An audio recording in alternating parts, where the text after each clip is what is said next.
Je ne me suis pas exprimé publiquement depuis la fin de mon mandat en juin 2020.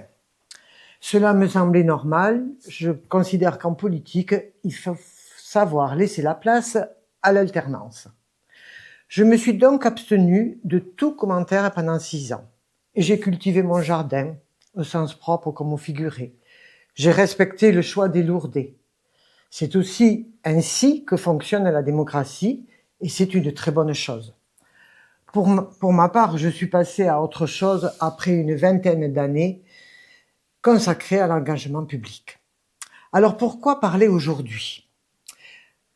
Parce que les attaques récentes dont j'ai fait l'objet ne sont pas acceptables et reposent sur des affirmations inexactes, des affirmations mensongères, des affirmations, pour moi, frôlant la diffamation.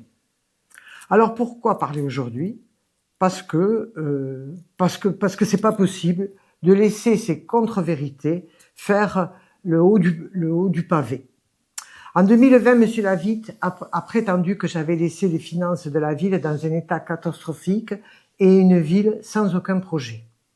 Ces accusations sont fausses, pourtant il continue à les répéter aujourd'hui dans le but de détourner les regards de son propre bilan.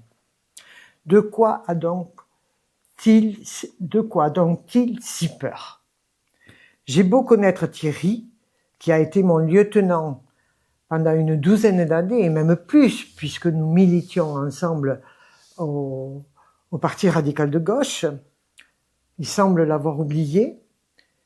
Et il était mon lieutenant aussi quand nous étions dans l'opposition, pendant pratiquement 2 mandats, bien même 2 mandats. Je suis très surprise de l'entendre ressasser ce genre de propos. Qu'il ait été élu en 2020 sur ces affirmations était déjà regrettable. Mais qu'il les répète en 2026 pour tenter de se faire réélire, en avançant des chiffres totalement fantaisistes, ou en s'arrogeant les mérites qui ne lui reviennent pas, c'est trop. Et cela témoigne du peu de considération qu'il porte aux Lourdais. Sait-il seulement que je ne suis pas candidate, que je ne suis candidate à rien, que je ne demandais rien, que nous sommes en 2026 et non en 2020? C'est à croire que je lui manque. Ce sont précisément ces propos mensongers qui me poussent aujourd'hui à prendre la parole, alors que je m'étais tenue volontairement en retrait. Il est temps de remettre les choses à leur place.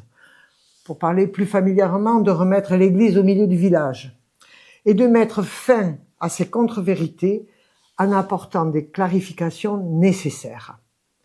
Les Lourdais ont droit à la vérité.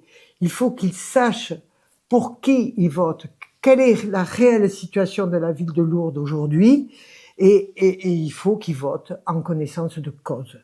Donc je vous invite à lire mon analyse que j'ai détaillée en parlant des chiffres qu'il a repris dans son programme, qu'il annonce comme réels, et en lisant le compte-rendu que vous verrez sur les sites, vous comprendrez que ces chiffres ne sont pas la réalité et vous éclaireront sur ce que vous devez penser de Lourdes actuellement et du travail de Thierry Lavitte.